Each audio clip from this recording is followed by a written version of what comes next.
David, it's good to see you. After all these years, every meeting feels like a reunion of old comrades who have weathered many storms together. Thank you for joining me.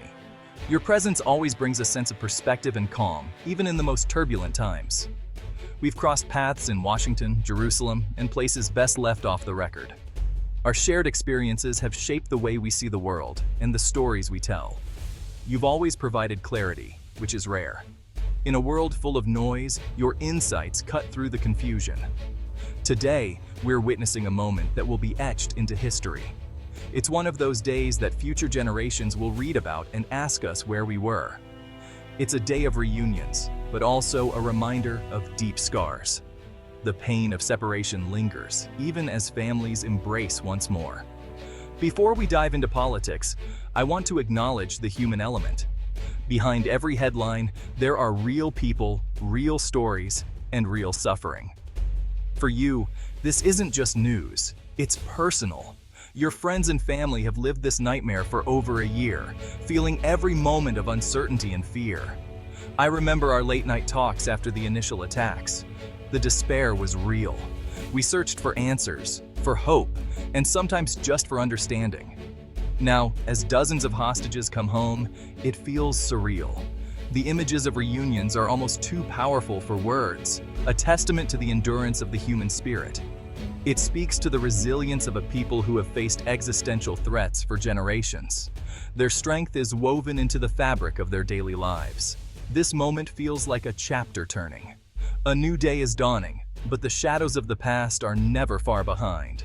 We've covered many stories of conflict and resolution, but this one is different. The stakes feel higher, the emotions more raw. The world watched in horror as families were torn apart. The collective heartbreak was felt far beyond these borders. For so long, the narrative was helplessness. Today, it's hope. There's a sense that change, however fragile, is possible. This is about the tears of joy at a military airbase, the first hug between mother and child, and the reality that for some, joy is mixed with grief. Not every family is whole again. Israel today holds both immense relief and profound sorrow. The nation breathes a little easier, but the wounds are still fresh. Let's try to make sense of it all. Together, we'll explore not just the facts, but the feelings and the future that lies ahead. Chris, you're right. This is deeply personal. For so many, this story is not just a headline, but a lived reality that has shaped every day for over a year. Seeing these people, these children, these elderly, step onto Israeli soil is indescribable. The relief and disbelief on their faces say more than words ever could. For over a year, the country was in suspended animation. Every gathering was incomplete, every celebration muted by the absence of loved ones. These weren't just names. They were neighbors, friends, family. Their absence was felt in every home, every street, every heart. The nation held its breath, praying for a miracle. Today, that miracle arrived, and the prayers of millions were answered in a way few dared to hope. Watching the first transport plane land, there was silence, then an eruption of emotion. The tension broke, replaced by cheers, tears, and embraces. Tears of joy, but also of release. A year of fear and anxiety finally let go. The weight of uncertainty, carried for so long, began to lift. The sight of hostages, thin but alive, walking into the arms of soldiers, will be burned into Israel's memory. Their resilience is a testament to the human spirit. It's our generation's Entebbe, a moment where the impossible became possible.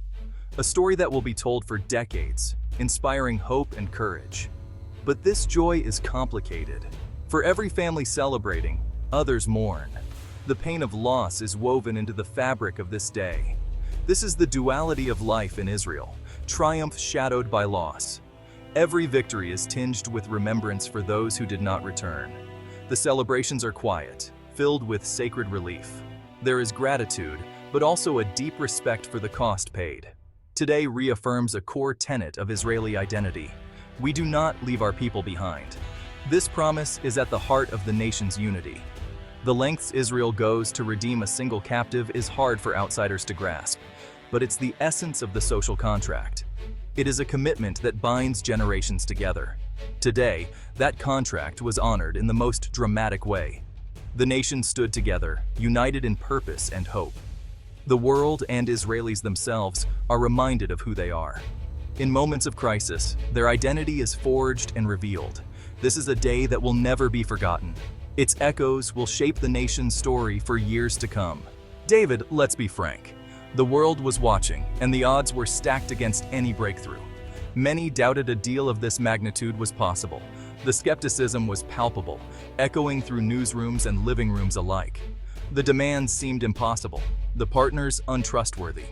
Every side suspected the other of hidden motives and secret agendas. Analysts said the gaps were too wide. The will wasn't there. They pointed to failed talks and broken promises from the past. Many resigned themselves to the grim reality that these hostages might never come home. The pain of uncertainty became a daily companion. How did this happen? How did this outcome defy expectations and rewrite the narrative? The skepticism was rooted in decades of painful experience, years marked by conflict, failed negotiations, and dashed hopes. Negotiations were fraught with psychological warfare and disinformation. Every word was weighed, every gesture scrutinized. Families endured a daily roller coaster. Hope one day, despair the next. Their lives were suspended, waiting for a miracle. What skeptics missed was the relentless pressure from two sources: the families and a shift in leadership strategy. These forces worked quietly but powerfully behind the scenes. The families never gave up. Their determination became a beacon, inspiring others to join their cause. They built a movement, kept the issue alive, and gave the government a mandate to act. Their voices grew louder, impossible to ignore. Their moral clarity was the nation's conscience, reminding leaders of what was truly at stake. The second factor was a fundamental shift at the top. A leader decided the old playbook had to go. New thinking replaced old habits. Intense covert pressure, a credible threat of force, and a direct communication channel changed everything. The stakes were raised, and the message was clear. It was a high-wire act that defied conventional wisdom, balancing risk and hope in equal measure. That's why we're seeing these families reunited today. A testament to perseverance, courage, and the power of belief against all odds. You're talking about the American president's role. We saw President Biden travel to Israel, sending a clear message: don't escalate. But behind the scenes, what changed? How did his leadership alter the course? Public statements matter, but the real shift was the president's personal involvement. He didn't delegate. He was on the phone day and night with key players. He leveraged decades of relationships, making this his top priority.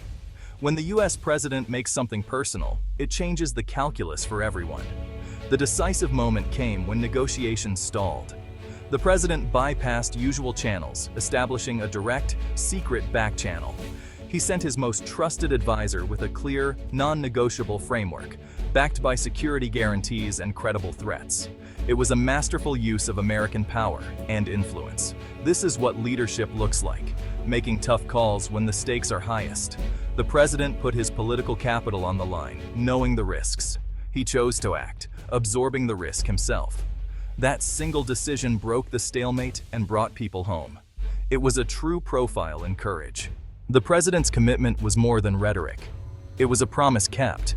For Israelis, seeing an American president embody support so personally was profoundly significant. It was a massive psychological boost for a nation that often feels isolated. Biden's words were backed by immediate, tangible action. His visit and constant engagement were the antidote to Israel's greatest fear: indifference. The Israeli people will never forget it. As the first images emerged, the emotion was overwhelming. A young boy, out of darkness, squinting in sunlight, a grandmother's embrace. The reunions are a flood of pure emotion. Tears, shouts, long embraces. For families, it's the end of a nightmare, but also the start of a new chapter.